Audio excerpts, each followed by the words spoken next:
तो हेलो दोस्तों, स्वागत है आपका फेमस स्टडी परिवार में एक बार फिर से। और अभी टेक्नीशियन के कंप्लीटली पेपर हो चुका है। तो आप में ये जानने की इच्छा होगी कि आखिर कितना जा सकता है कट ऑफ मार्क्स, ताकि आपका सिलेक्शन, क्योंकि पेपर एक है, ध्यान रखिएगा, पेपर एक है, कट ऑफ कम नहीं जाएगा। क्या है इसका दायरा, लेकिन थोड़ी बहुत जो लास्ट वाले शिफ्ट अभी दो तीन दिन में जो शिफ्ट हुए हैं ना, वहां पे साइंस ने आपको थोड़ा बहुत हिलाने वाला काम किया है। बता रहा हूं कैसे। जितने भी बच्चों से मैंने बात किया उसमें क्या है ना, साइंस क्या है, लैंग्वेज में फंसाना स्टार्ट कर दिया लास्ट में। ऐसा भी जब आप पेपर रेलवे का दे रहे हैं तो स्टार्टिंग का जो भी पेपर होता है थोड़ी बहुत सहूलियत में रहता है, और उसके बाद पेपर को डिफिकल्ट करते जाते हैं ये लोग। सेम वही सिचुएशन है। अब बात आती है जो क्या जिनका पेपर शुरुआत में था उनका सिलेक्शन होगा और जिनका पेपर लास्ट में था उनका सिलेक्शन नहीं होगा, ऐसा नहीं है। देखिए ध्यान से सुनिए, जे अभी क्या है ना, आप इस टेक्नीशियन के पूरे पेपर को ऑल ओवर एनालिसिस कीजिएगा तो यही बात निकल के आता है जे कि एक साइंस ही ऐसा पोर्शन है जहां पे बच्चों का मार्क्स कम किया जा सकता है। नहीं तो अगर अटेम्प्ट की बात करें तो बच्चों ने 90, 95, 96, 85, 88 इस तरह के पेपर 80 प्लस पेपर करके आए, सबने किया उतना ही। बोल रहे पेपर ऐसा ही आ रहा है, जो पेपर छोड़ के आ नहीं सकते, ऐसा है। लेकिन मेरा मानना है जो साइंस वो पहलू है जहां पे लैंग्वेज में फंसाया गया है बच्चों को, तो वहां पे ये चीजें देखा गया है कि साइंस आपके मार्क्स को कम करेगा, नेगेटिव जाने के चांसेस बहुत ज्यादा है साइंस वाला सेक्शन में।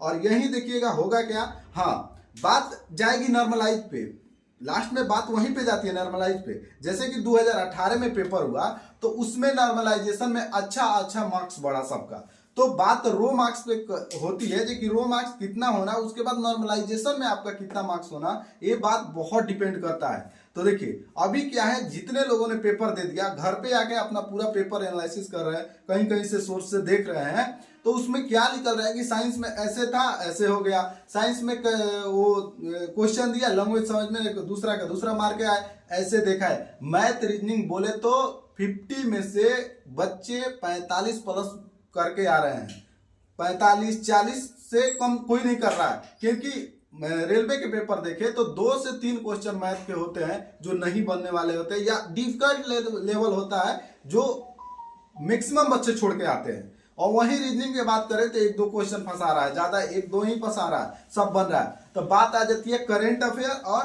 आपका साइंस पे। तो साइंस थोड़ी बहुत फंसाया है बच्चों को, और करेंट अफेयर थोड़ी पूछा गया है, तो अगर 7-8 भी रह रहा है तो उसमें से 2-3 ही कर पा रहे हैं। तो यही मार्क्स अगर इसको कैलकुलेट करें तो साइंस में मिनिमम कैलकुलेट करें तो बच्चे अगर करके आए हैं 40 में से, अगर करके आए हैं तो 40 तो करते नहीं, कोई नहीं करेगा साइंस में, 30-35 करना इतना पॉसिबल है। और उसके बाद नंबर घटे तो 25 मार्क्स बोले तो ये रहने वाला है।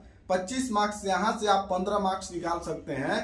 और वही करेंट अफेयर में बात करें तो 10 में से 5 एवरेज बुझिए, बच्चों से नहीं बना होगा 5, तो 5 बना, वही बोले तो 20 मार्क्स घटाइए। यानी कि अब बात आ जाती है रो मार्क्स पे कितना होना चाहिए, कंप्लीटली कितना होना चाहिए।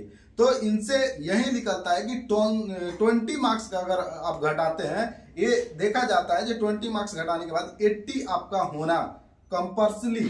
अब देखिए बात आ जाती है इलेक्ट्रिक ट्रेड की और पीसीएम की। पीसीएम वालों का मार्क्स 80 होना, और जो आईटीआई ट्रेड वगैरह करके बैठे हैं उनका मार्क्स 70 होना, तब जाके रिजल्ट होगा। ऐसा इसलिए मैं बोल रहा हूं कि 70 से कम थोड़ी बहुत हो सकती है, 68 तक जाते हैं, लेकिन ये नहीं बोल सकते 65 वाले के सिलेक्शन नहीं होगा। देख लीजिएगा क्यों ऐसा बोल रहे हैं कि जो नॉर्मलाइज होता है ना तो ऊपर जाता है मार्क्स, तो जो लोग ज्यादा मार्क्स करके आते हैं और वो डिफिकल्ट वगैरह क्वेश्चन को सॉल्व करे उनका ही मार्क्स बढ़ता है। अब देखने वाली बात है कि नॉर्मलाइजेशन में कितना मार्क्स बढ़े। तो रो मार्क्स रहेगा तभी तो नॉर्मलाइजेशन में आपका मार्क्स ज्यादा बढ़ के जाएगा। तो वही चीजें जो आगे बढ़ के जाएगी तो कट ऑफ बनने के चांस है पीसीएम में। रो नॉर्मलाइज आफ्टर नॉर्मलाइजेशन के बाद बात करें तो 90 प्लस बनने वाला है, 92-93 सब जाएगा, देख लीजिएगा। वही फीट ट्रेड वगैरह की बात करें तो आपका 70 आ रहा है रो मार्क्स, तो आपका बढ़ के जितना भी जाए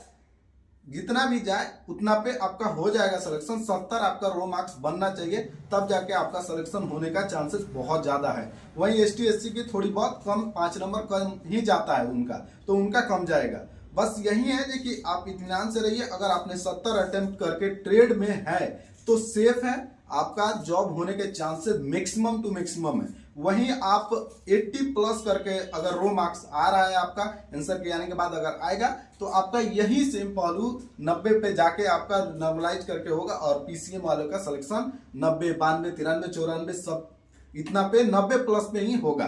तो ये रहा पूरा पेपर को मैंने देखा और समझा, बच्चों से जो बात किया उसके अनुसार साइंस डिफिकल्ट है और साइंस में करने के बाद मार्क्स घटने के चांसेस बहुत ज्यादा है। बच्चों को आने के बाद घर पे 10, 15, 12, 13 ऐसे रॉन्ग मैक्सिमम जा रहा है। तो वही है आपका 70 मार्क्स होना ट्रेड वालों के लिए और 80 प्लस मार्क्स होना पीसीएम वालों के, तब जाके सिलेक्शन आपका होगा। आई होप कि आपको समझ में आया कुछ बातें।